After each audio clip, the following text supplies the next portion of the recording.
Welcome, everyone. This audiobook will cover Chapter 4 Executive, so let's begin. Introduction. Legislature, executive, and judiciary are the three organs of government.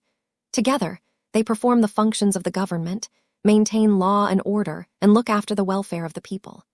The Constitution ensures that they work in coordination with each other and maintain a balance among themselves. In a parliamentary system, executive and the legislature are interdependent. The legislature controls the executive and, in turn, is controlled by the executive. In this chapter, we shall discuss the composition, structure, and function of the executive organ of the government.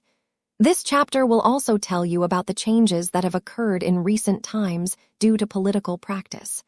After reading this chapter, you will be able to make a distinction between the parliamentary and the presidential executive.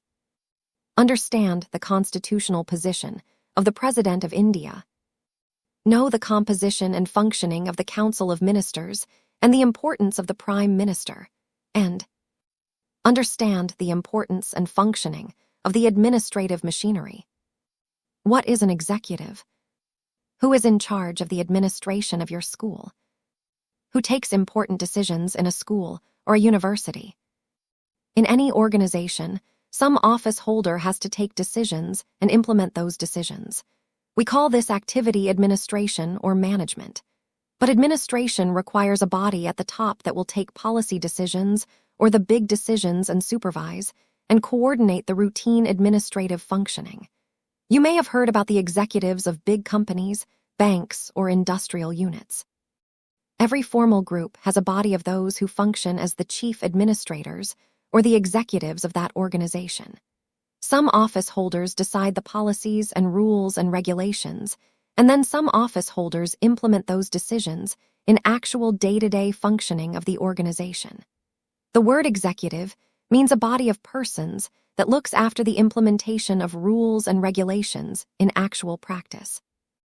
In the case of government also, one body may take policy decisions and decide about rules and regulations, while the other one would be in charge of implementing those rules. The organ of government that primarily looks after the function of implementation and administration is called the executive. What are the principal functions of the executive? Executive is the branch of government responsible for the implementation of laws and policies adopted by the legislature. The executive is often involved in framing of policy. The official designations of the executive vary from country to country. Some countries have presidents, while others have chancellors. The executive branch is not just about presidents, prime ministers, and ministers. It also extends to the administrative machinery, civil servants. While the heads of government and their ministers, saddled with the overall responsibility of government policy, are together known as the political executive, those responsible for day-to-day administration are called the permanent executive. A girl says, "I remember somebody saying that the executive in a democracy is accountable to people. Is that also true of executives in big companies? Aren't they called CEOs? Who are they accountable to?" What are the different types of executive? Every country may not have the same type of executive. You may have heard about the President of the USA and the Queen of England, but the powers and functions of the President of the USA are very different from the powers of the President of India. Similarly, the powers of the Queen of England are different from the powers of the King of Bhutan. Both India and France have prime ministers, but their roles are different from each other. Why is this so? Activity. Procure a photograph of the SAARC summit meeting or the meeting of G7 countries and list those who attended the meeting. Can you imagine why those people and not some others are attending the meeting? To answer this question, we will briefly outline the nature of executive existing in some of these countries. The USA has a presidential system, and executive powers are in the hands of the president. Canada has a parliamentary democracy with a constitutional monarchy, where Queen Elizabeth II is the formal chief of state, and the Prime Minister is the head of government. In France, both the President and the Prime Minister are a part of the semi-presidential system. The President appoints the Prime Minister as well as the ministers, but cannot dismiss them as they are responsible to the Parliament. Japan has a parliamentary system with the emperor as the head of the state and the prime minister as the head of government. Italy has a parliamentary system with the president as the formal head of state and the prime minister as the head of government. Russia has a semi-presidential system where president is the head of state and prime minister, who is appointed by the president, is the head of government. Germany has a parliamentary system in which president is the ceremonial head of state and the chancellor is the head of government. In a presidential system, the president is the head of state as well as head of government. In this system, the office of president is very powerful, both in theory and practice. Countries with such a system include the United States, Brazil, and most nations in Latin America. Types of executive. The executive can be broadly classified into two types based on how leadership is organized. Systems based on the principles of collective leadership and systems based on individual leadership.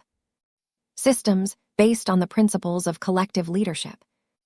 Under this type, executive power is shared among a group of leaders rather than concentrated in one individual. Parliamentary system.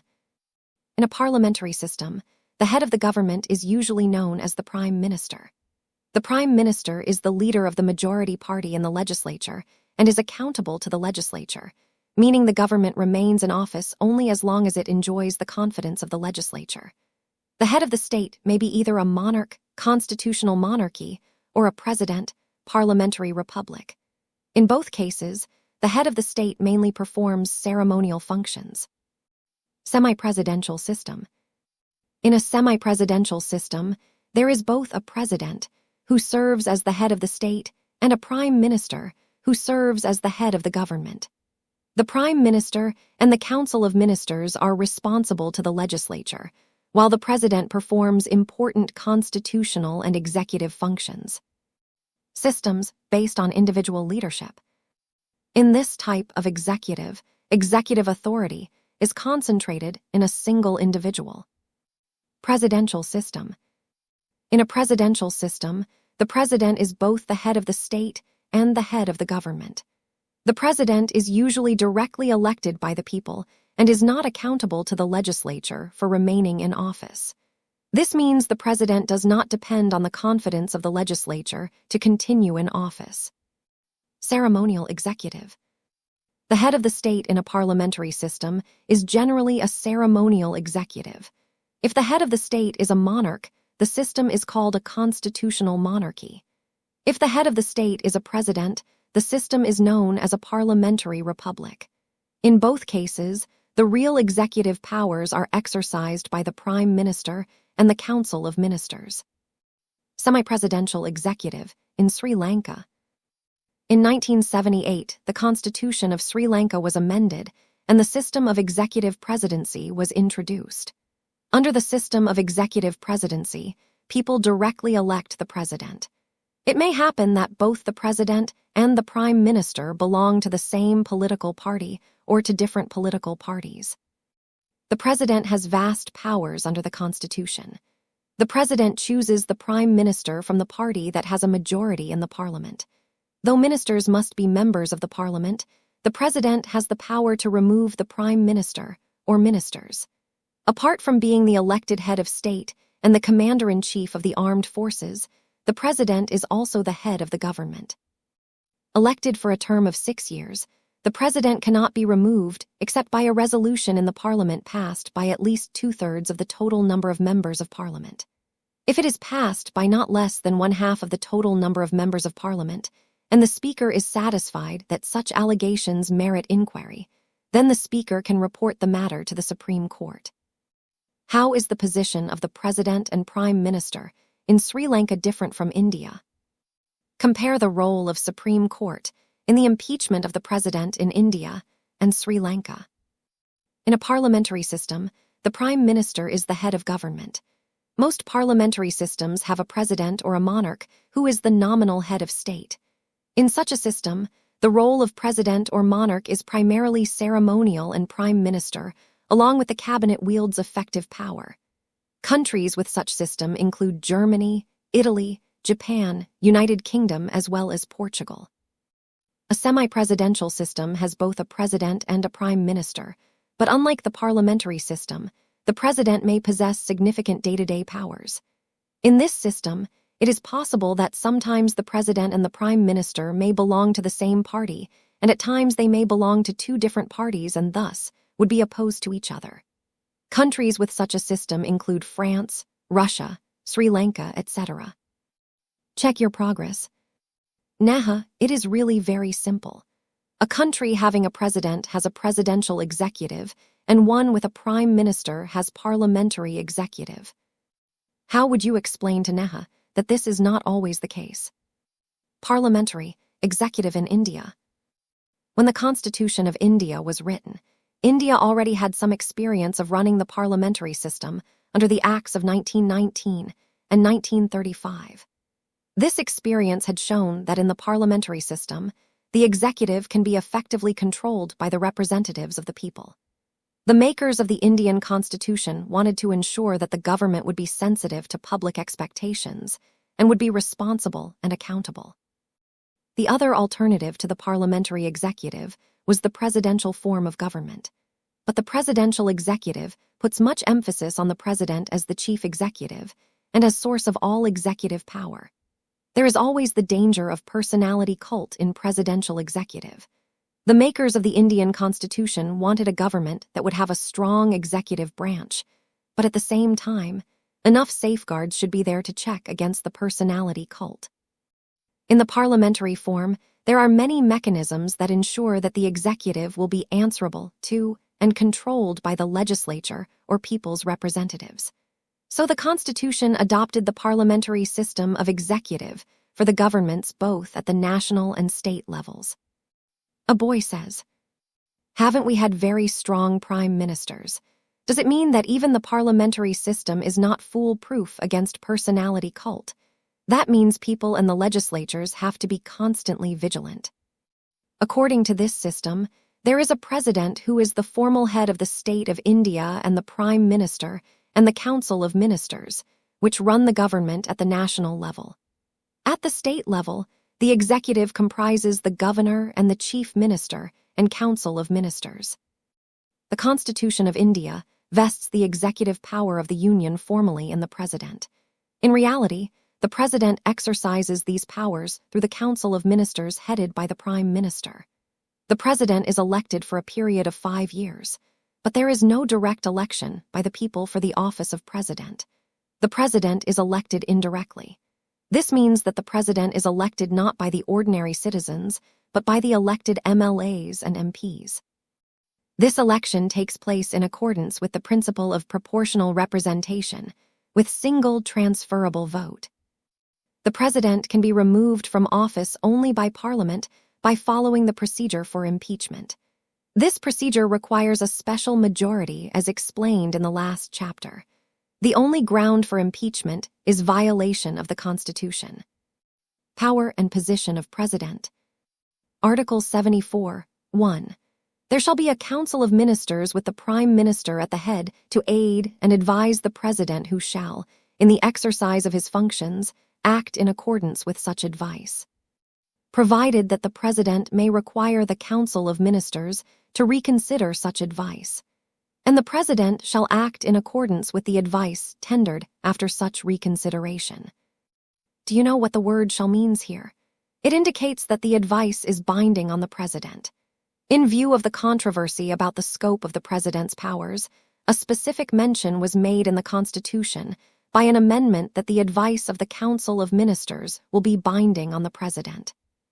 By another amendment made later, it was decided that the President can ask the Council of Ministers to reconsider its advice, but has to accept the reconsidered advice of the Council of Ministers. We have already seen that President is the formal head of the government. In this formal sense, the President has wide-ranging executive, legislative, judicial, and emergency powers. In a parliamentary system, these powers are in reality used by the President only on the advice of the Council of Ministers. The Prime Minister and the Council of Ministers have support of the majority in the Lok Sabha, and they are the real executive. In most of the cases, the President has to follow the advice of the Council of Ministers. We did not give him any real power, but we have made his position one of authority and dignity. The Constitution wants to create neither a real executive nor a mere figurehead, but a head that neither reigns nor governs. It wants to create a great figurehead. Jawaharlal Nehru. Cad Vol. VI p. 734. Discretionary powers of the President. On the basis of the above discussion, can we infer that the President has no discretionary power under any circumstances? This will be an incorrect assessment. Constitutionally, the President has a right to be informed of all important matters and deliberations of the Council of Ministers. The Prime Minister is obliged to furnish all the information that the President may call for. The President often writes to the Prime Minister and expresses his views on matters confronting the country. A boy says, "Am I just a figurehead, or am I asking real questions? Did the textbook writers give me power to ask questions I wish to ask, or am I asking questions they have in their mind?" A girl says, "It is very well to talk of the President as he or she, but has a woman ever become the President?" Besides this, there are at least 3 situations where the President can exercise the powers using his or her own discretion. In the first place, we have already noted that the President can send back the advice given by the Council of Ministers and ask the Council to reconsider the decision. In doing this, the President acts on his or her own discretion. When the President thinks that the advice has certain flaws or legal lacunae, or that it is not in the best interests of the country, the President can ask the Council to reconsider the decision. Although the Council can still send back the same advice, and the President would then be bound by that advice, such a request by the President to reconsider the decision would naturally carry a lot of weight. So, this is one way in which the President can act in his own discretion. Secondly, the President also has veto power by which he can withhold or refuse to give assent to bills other than money bill passed by the Parliament. Every bill passed by the Parliament goes to the President for his assent before it becomes a law. The President can send the bill back to the Parliament asking it to reconsider the bill. Pocket v.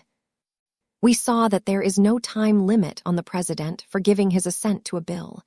Do you know that such a thing has already happened? In 1986, the Parliament passed a bill known as Indian Post Office Amendment Bill. This bill was widely criticized by many, for it sought to curtail the freedom of the press. The then President, Jayani Zail Singh, did not take any decision on this bill. After his term was over, the next President, Venkataraman, sent the bill finally back to the Parliament for reconsideration. By that time, the government that brought the bill before the Parliament had changed, and a new government was elected in 1989. This government belonged to a different coalition and did not bring the bill back before the Parliament. Thus, Zail Singh's decision to postpone giving assent to the bill effectively meant that the bill could never become a law. This veto power is limited because, if the Parliament passes the same bill again and sends it back to the President, then the President has to give assent to that bill. However, there is no mention in the Constitution about the time limit within which the President must send the bill back for reconsideration. This means that the President can just keep the bill pending with him without any time limit. This gives the President an informal power to use the veto in a very effective manner. This is sometimes referred to as pocket veto. Then, the third kind of discretion arises more out of political circumstances.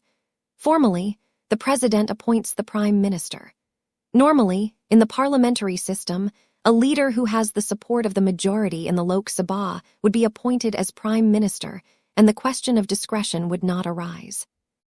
But imagine a situation when, after an election, no leader has a clear majority in the Lok Sabha. Imagine further that after attempts to forge alliances, 2 or 3 leaders are claiming that they have the support of the majority in the House.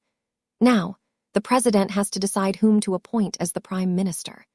In such a situation, the President has to use his own discretion in judging who really may have the support of the majority or who can actually form and run the government. Since 1989, major political changes have considerably increased the importance of the presidential office. In the 4 parliamentary elections held from 1989 to 1998, no single party or coalition attained a majority in the Lok Sabha. These situations demanded presidential intervention, either in order to constitute governments or to grant a request for dissolution of Lok Sabha by a prime minister who could not prove majority in the House. It may thus be said that presidential discretion is related to political conditions. There is greater scope for presidential assertiveness when governments are not stable and coalitions occupy power. Now back to page 87. President's role in choosing the prime minister. After 1977, party politics in India became more competitive, and there have been many instances when no party had clear majority in the Lok Sabha. What does the president do in such situations? No political party or coalition secured majority in the elections held in March 1998. The BJP and its allies secured 251 seats, 21 short of a majority. President Narayanan adopted an elaborate procedure. He asked the leader of the alliance, Atal Bihari Vajpayee, to furnish documents in support of his claim from concerned political parties. Not stopping at this, the president also advised Vajpayee to secure a vote of confidence within 10 days of being sworn in. For the most part, the president is a formal power holder and a ceremonial head of the nation. You may wonder, why then do we need a president? In a parliamentary system, the Council of Ministers is dependent on the support of the majority in the legislature. This also means that the Council of Ministers may be removed at any time, and a new Council of Ministers will have to be put in place. Such a situation requires a head of the state who has a fixed term, who may be empowered to appoint the prime minister, and who may symbolically represent the entire country. This is exactly the role of the president in ordinary circumstances.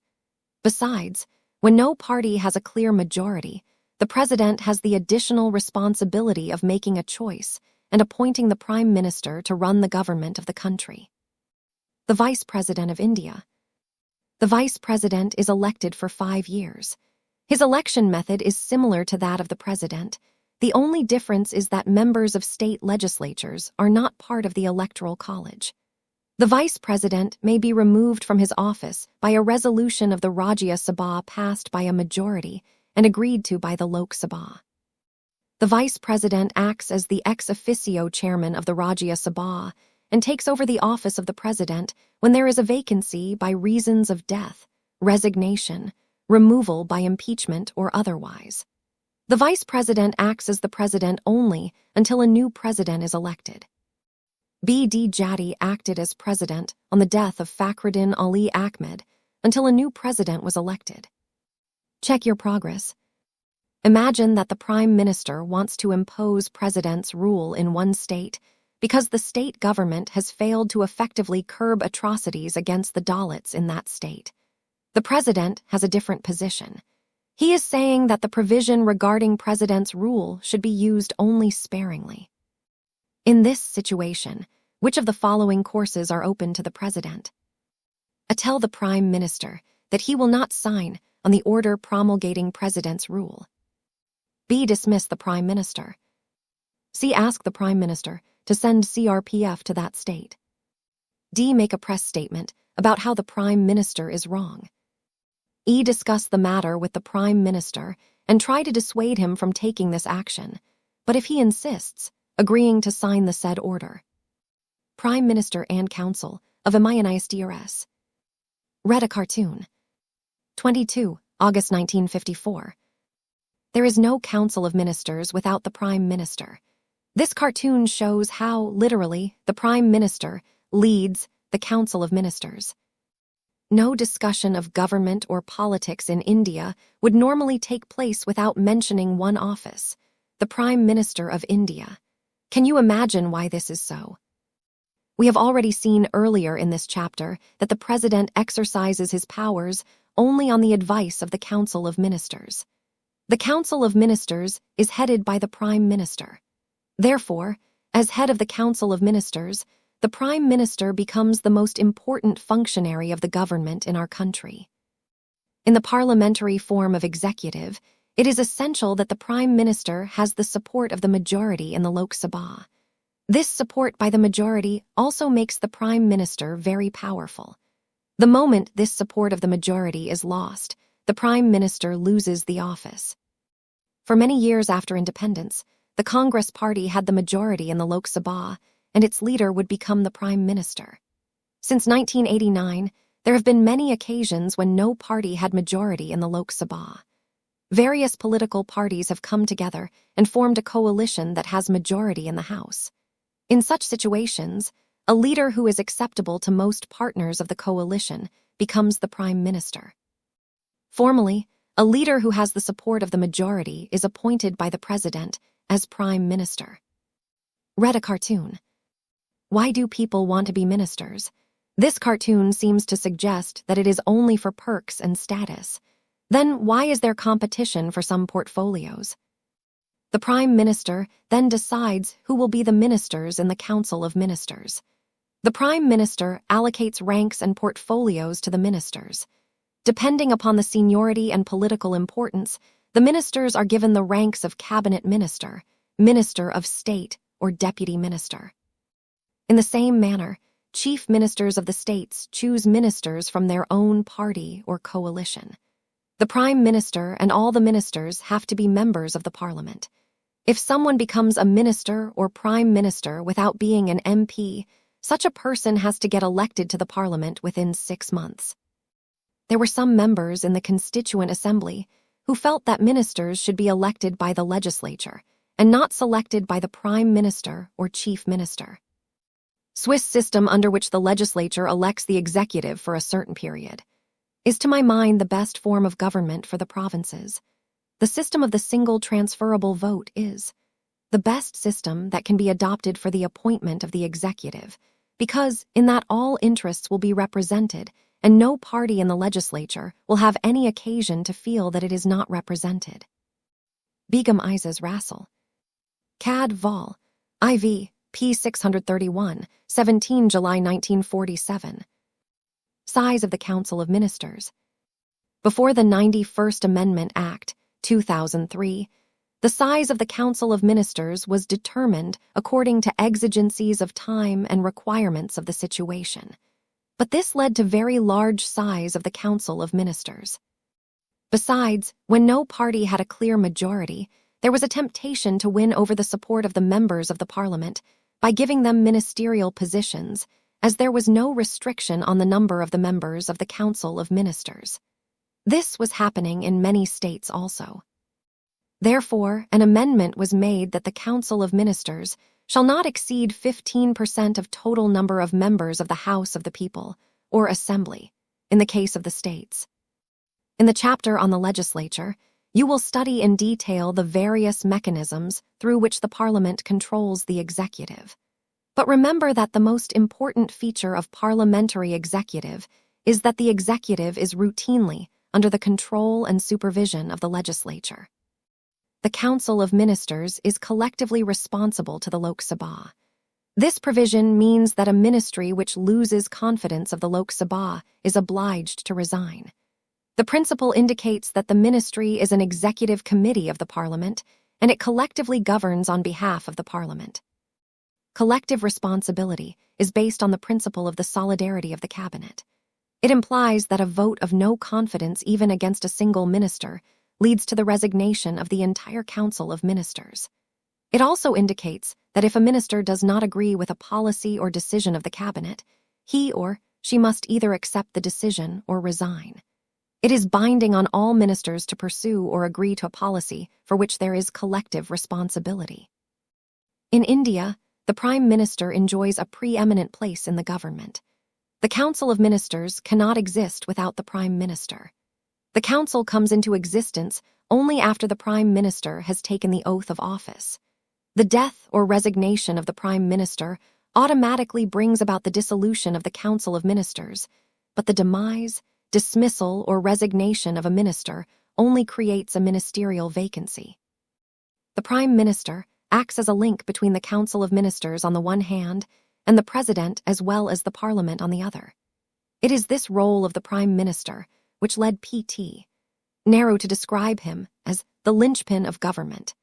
It is also the constitutional obligation of the Prime Minister to communicate to the President all decisions of the Council of Ministers relating to the administration of the affairs of the Union and proposals for legislation. The Prime Minister is involved in all crucial decisions of the government and decides on the policies of the government.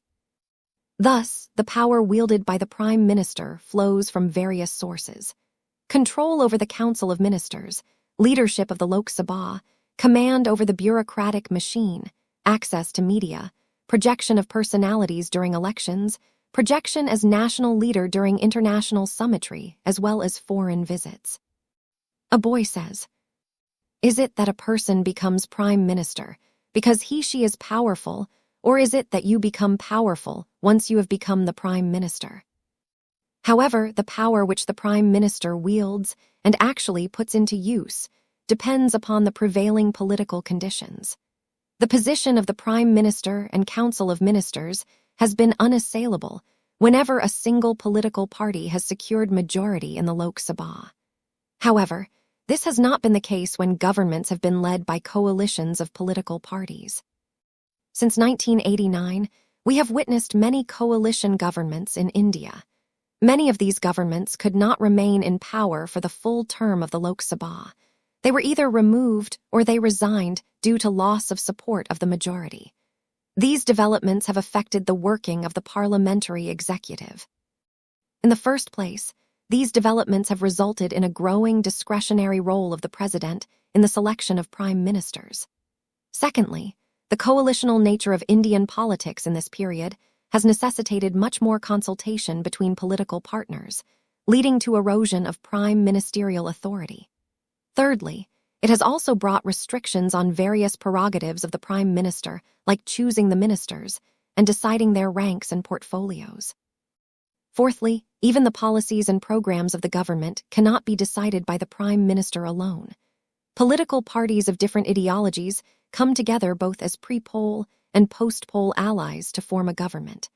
Policies are framed after a lot of negotiations and compromises among the allies. In this entire process, the prime minister has to act more as a negotiator than as leader of the government. At the state level, a similar parliamentary executive exists, though with some variations. The most important variation is that there is a governor of the state appointed by the president, on the advice of the central government. Though the chief minister, like the prime minister, is the leader of the majority party in the assembly, the governor has more discretionary powers. However, the main principles of parliamentary system operate at the state level too. Read a cartoon. This chief minister is not happy even after winning the confidence motion. Can you imagine why this is so? Check your progress. Suppose the prime minister is to select the council of ministers. What will he/she do? A. Select those who are experts in the various subjects. B. Select only those who are from his/her party. C. Select those who are personally loyal and dependable. D. Select those who are supporters of the government. E. Take into account the political weight of the various aspirants and choose from among them. Permanent executive, bureaucracy. Who implements the decisions of the ministers? The executive organ of the government includes the prime minister, the ministers, and a large organization called the bureaucracy or the administrative machinery. To underline the difference between this machinery and the military service, it is described as civil service. Trained and skilled officers who work as permanent employees of the government are assigned the task of assisting the ministers in formulating policies and implementing these policies. In a democracy, the elected representatives and the ministers are in charge of government, and the administration is under their control and supervision. In the parliamentary system, the legislature also exercises control over the administration. The administrative officers cannot act in violation of the policies adopted by the legislature. It is the responsibility of the ministers to retain political control over the administration. India has established professional administrative machinery. At the same time, this machinery is made politically accountable. The bureaucracy is also expected to be politically neutral. This means that the bureaucracy will not take any political position on policy matters. In a democracy, it is always possible that a party is defeated in elections and the new government wants to opt for new policies in the place of policies of the previous government. In such a situation, it is the responsibility of the administrative machinery to faithfully and efficiently participate in drafting the policy and in its implementation. The Indian bureaucracy today is an enormously complex system. It consists of the All India services, state services, employees of the local governments, and technical and managerial staff running public sector undertakings. Makers of our Constitution were aware of the importance of the non-partisan and professional bureaucracy. They also wanted the members of the civil services or bureaucracy to be impartially selected on the basis of merit. So, the Union Public Service Commission has been entrusted with the task of conducting the process of recruitment of the civil servants for the Government of India. Similar public service commissions are provided for the states also. Members of the Public Service Commissions are appointed for a fixed term. Their removal or suspension is subject to a thorough inquiry made by a judge of the Supreme Court. While efficiency and merit are the norms for recruitment, the Constitution also ensures that all sections of the society, including the weaker sections, have an opportunity to be part of the public bureaucracy. For this purpose, the Constitution has provided reservation in jobs for scheduled castes and scheduled tribes. Subsequently, reservations have also been provided for women, other backward classes, OBC, and economically weaker sections, EWS. These provisions ensure that the bureaucracy would be more representative and social inequalities will not come in the way of recruitment to the civil service. A girl says, "Yes, I know that the officers are there to serve the people, but people are always afraid of these officers, and officers also behave as if they were the masters." Classification of civil services.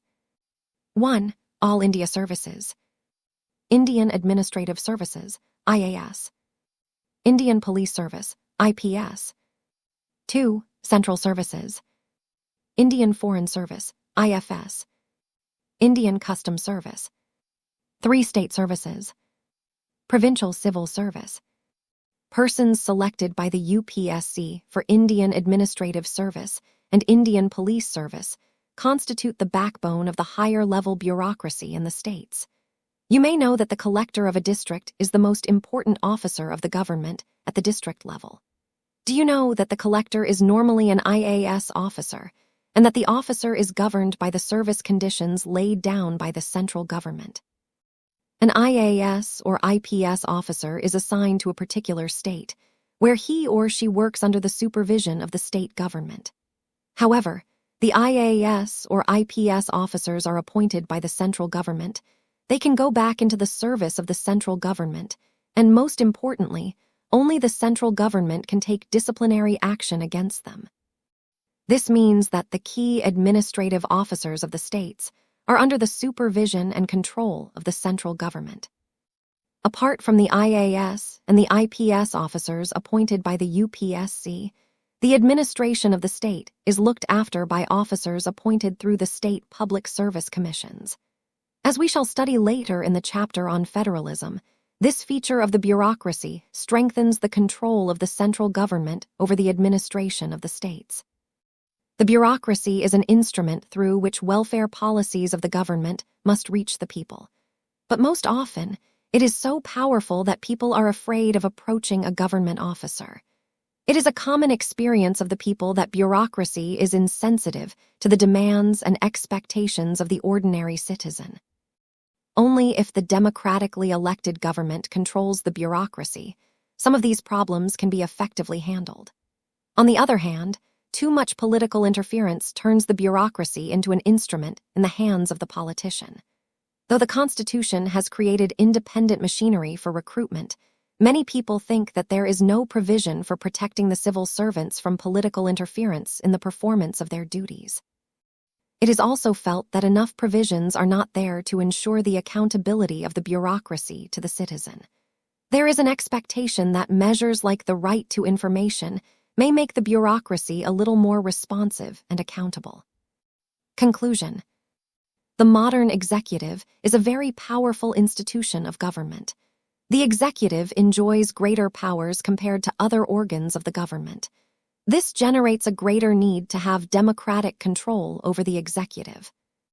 The makers of our Constitution thought with foresight that the executive must be put firmly under regular supervision and control.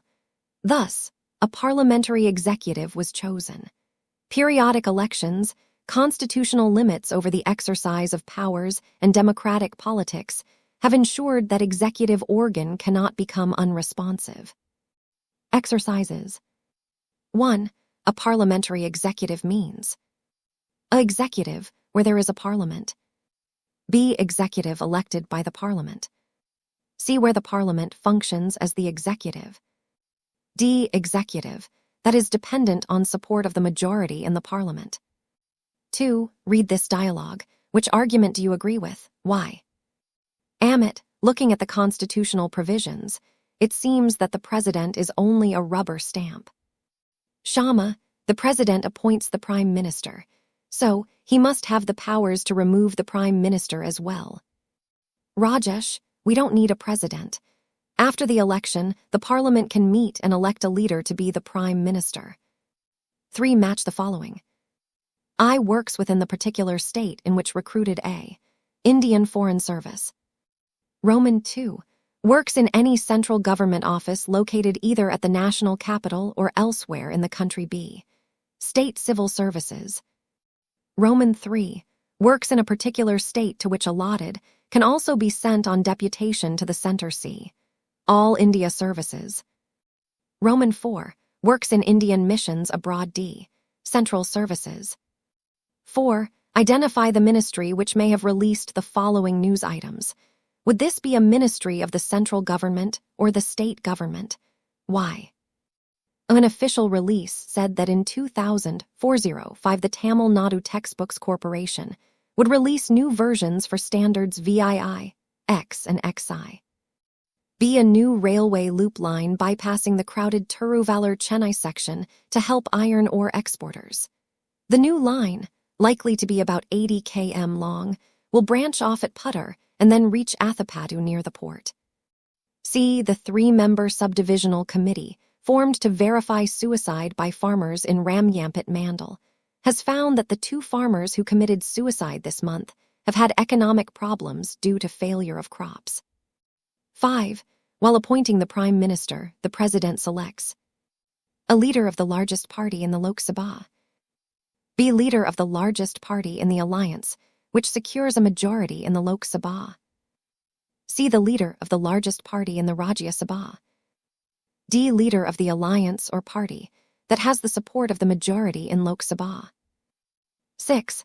Read this discussion and say which of these statements applies most to India. Alok, Prime Minister is like a king. He decides everything in our country. Shekhar, Prime Minister is only first among equals. He does not have any special powers. All ministers and the PM have similar powers. Bobby, Prime Minister has to consider the expectations of the party members and other supporters of the government. But after all, the Prime Minister has a greater say in policy making and in choosing the ministers. 7. Why do you think the advice of the Council of Ministers is binding on the President? Give your answer in not more than 100 words. 8. The parliamentary system of executive vests many powers in the legislature for controlling the executive. Why, do you think, is it so necessary to control the executive? 9. It is said that there is too much political interference in the working of the administrative machinery. It is suggested that there should be more and more autonomous agencies which do not have to answer to the ministers. Do you think this will make administration more people-friendly? B. Do you think this will make administration more efficient? C. Does democracy mean full control of elected representatives over the administration? 10. Write an essay of 200 words on the proposal to have an elected administration instead of an appointed administration.